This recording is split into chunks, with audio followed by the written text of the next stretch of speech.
আজকে রান্না করবো হচ্ছে কচু শাক। আমি না আমার মা অনেক দিন ধরেই কচু শাক খাই না। আমাদের বাসায় কিন্তু প্রতিদিন একটা না একটা শাক থাকেই। শাক ছাড়া কিন্তু আমার ভালোই লাগে না। তো মাকে বললাম আজকে একটু কচু শাক রান্না করে খাওয়াও তোমার হাতের। তো মায়ের হাতের কচু শাক রান্না খাবো। তারপরে মা গেল হচ্ছে মাঠে কচু শাক তুলতে। একদম কচি কচি কচু শাকগুলো, পাতাগুলো দেখেন কত সুন্দর। তারপরে মা তুলে এনে কাটতে বসছে।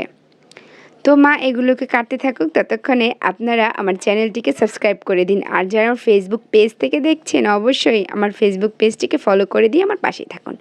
তারপরে মা কাটাকুটা করে ধুয়ে ধায়ে সব কিছু শেষ করে চুলায় আগুন ধরাতে আসছে। ও মা, আগুন তো ধরছি না, ধরবি কীভাবে? দেখেন তো বাইরে কি বৃষ্টি শুরু হয়েছে।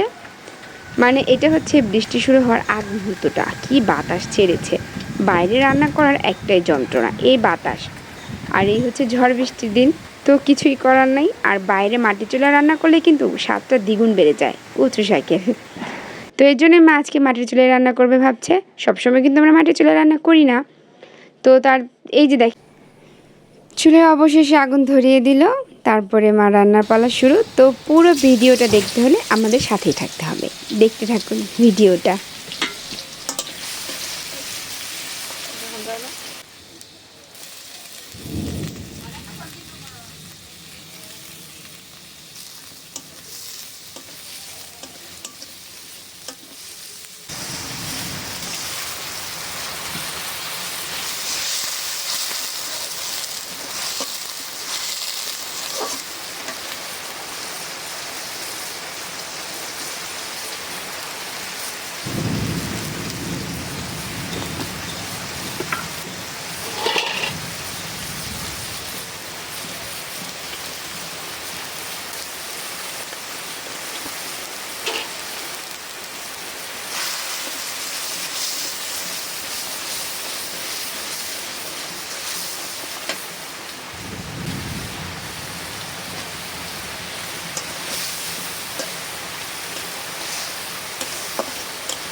দেখছেন, ঝুম বৃষ্টি চলে এসেছে, একদম শুরু হয়ে গেছে রান্নার মাঝখানে।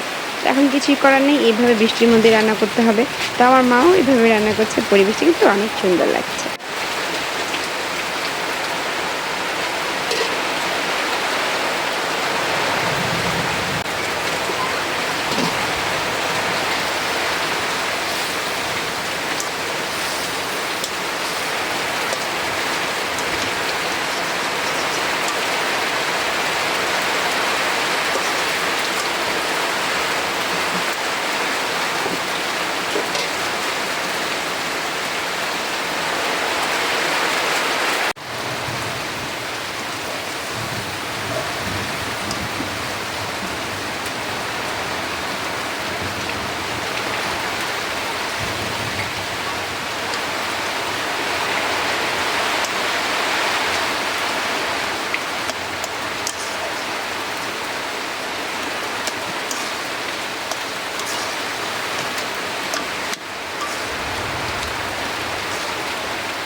তো এই যে বৃষ্টি শেষ, একদম দেখেন এই মানে ঝড়ই হয়েছে ছোটো মোটো একটা।